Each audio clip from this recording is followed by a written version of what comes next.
দক্ষিণ ভারতের কর্ণাটক রাজ্যের রাজধানী, যাকে সিলিকন ভ্যালি অফ ইন্ডিয়া বা আইটি ক্যাপিটাল বলে আমরা সবাই জানি, যেখানে রয়েছে ইসরো, উইপ্রো, ইনফোসিসের মতন বড় বড় সফটওয়্যার কোম্পানিগুলি, এবং যেই শহরেই অবস্থিত আমাদের সবার প্রিয় HAL এর হেডকোয়ার্টার।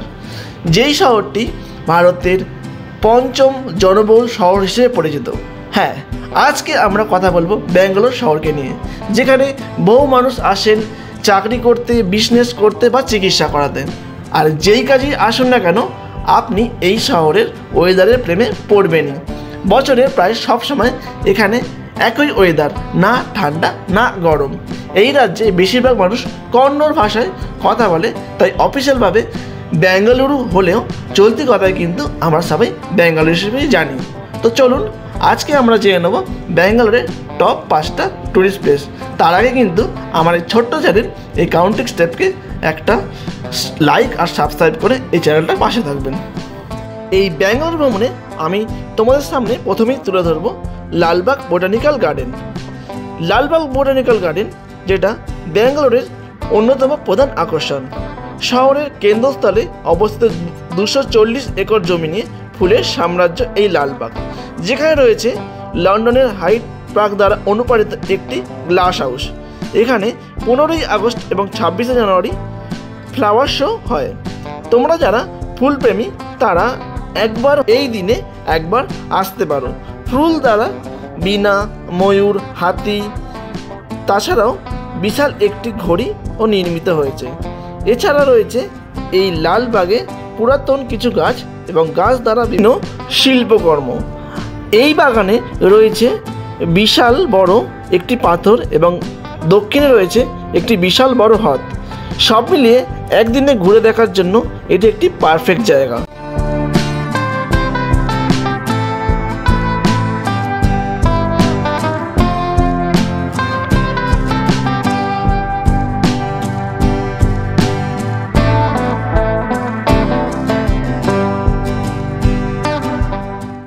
ব্যাঙ্গালোর ভ্রমণের 2 নম্বরে আমি যে জায়গাটির কথা বলবো সেটি হলো ইসকন টেম্পল, যার পুরো নাম international society for Krishna consciousness. এই মন্দিরটি বিশ্বের দ্বিতীয় বৃহত্তম কৃষ্ণ মন্দির। এই রাধাকৃষ্ণ মন্দিরটি 1997 সালে উদ্বোধন করা হয়েছিল। গ্রানাইট, মার্বেল, কোরিয়ান গ্লাস দ্বারা তৈরি এই মন্দিরে শুধুমাত্র রাধাকৃষ্ণ বিরাজমান তা নয়, এখানে রয়েছে বলরাম, শ্রী চৈতন্য মহাপ্রভু, নিত্যানন্দ মহাপ্রভুও রয়েছেন। মন্দিরটি বাইরে থেকে যখন আকর্ষণীয়, ঠিক ভেতর থেকেও ঠিক তেমনই কারুকার্য করা, এবং মন্দিরের অন্যতম উৎসবটি হলো রথযাত্রা। বিপুল উৎসাহ উদ্দীপনার সাথে রথযাত্রা শোভা পালন করা হয়। ভক্তদের জন্য রয়েছে প্রসাদের ব্যবস্থা। মূল মন্দিরে ঢোকবার ঠিক সামনেই রয়েছে পূজা সামগ্রীর দোকান।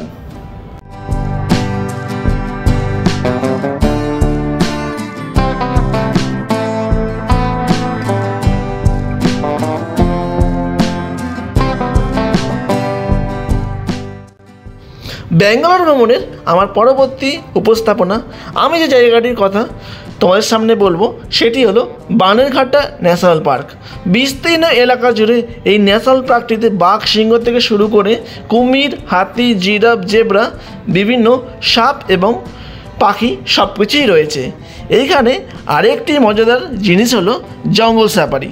হ্যাঁ, জিপ গাড়িতে চড়ে জঙ্গলের মাঝখান দিয়ে বাঘ, সিংহকে একদম কাছ থেকে অনুভব করার রোমাঞ্চকর অনুভূতি তোমরা নিতে পারো এইখানে আসলে।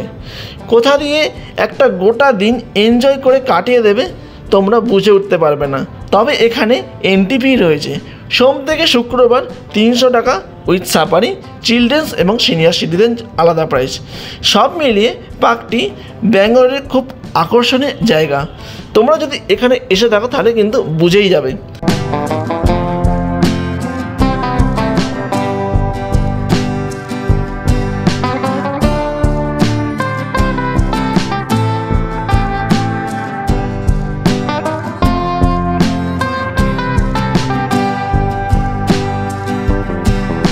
4 নম্বরে আমি যে জায়গাটির নাম বলবো সেই জায়গাটি না ঘুরলে আপনার ব্যাঙ্গালোর ঘোরাটাই অসম্পূর্ণ থেকে যাবে।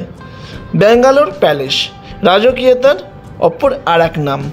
যারা দক্ষিণ ভারতের সৌন্দর্য উপভোগ করতে চান তাদের একবার হলেও এই স্থানে আসতে হবে। দারুণ মোহময়তায় ভরপুর অসাধারণ শিল্পকর্মের নিদর্শন এই প্যালেসটি নির্মাণ করেন ওই সময়কার সেন্ট্রাল গভর্নমেন্টের প্রথম অধ্যক্ষ রিবস জিগারাট। প্রায় 454 একর জায়গা জুড়ে নির্মিত এই প্রাসাদটি আজও বয়ে নিয়ে আসছে বহু ইতিহাসের ঘটনা। প্যালেসের ভিতর রয়েছে বহু মূল্যবান জিনিস যা আপনার নজর কাড়বে। রয়েছে রাজকীয় সিঁড়ি, মূর্তি, ইটালিয়ান ঘরানায় তৈরি করিডোর। দেশ বিদেশ থেকে হাজার হাজার মানুষ আসে শুধুমাত্র এই প্যালেসের সৌন্দর্য উপভোগ করতে। তো আপনারা যেই কারণেই ব্যাঙ্গালোরে আসুন না কেন, তো একদিন হাতে করে সময় নিয়ে বেরিয়ে পড়ুন এবং ঘুরে ফেলুন ব্যাঙ্গালোরের এই ঐতিহাসিক জায়গা দ্য ব্যাঙ্গালোর প্যালেস।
আমার এই ব্যাঙ্গালোর ভ্রমণের লাস্ট এবং 5 নম্বরের জায়গাটি হলো নন্দী হিলস, যেটাকে কিন্তু এক কথায় ব্যাঙ্গালোরের স্বর্গরাজ্য হিসেবে বলা যায়।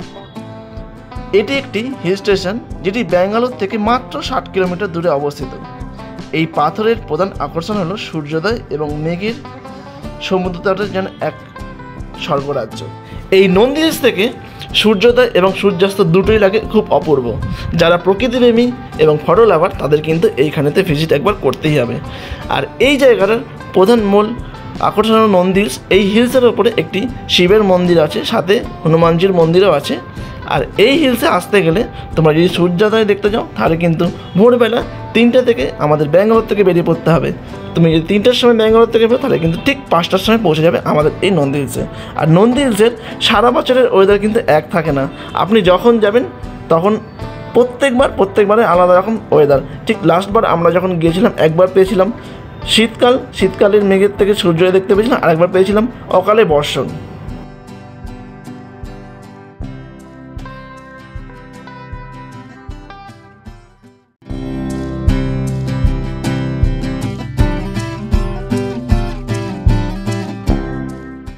তো আমার এই ভিডিওটি তোমাদের কেমন লাগলো সেটা প্লিজ কমেন্ট করে জানাবে। আর আমি চেষ্টা করব এই একদিনে ব্যাঙ্গালোর ভ্রমণের আরও ভিডিও তোমাদের সামনে তুলে আনবার জন্য।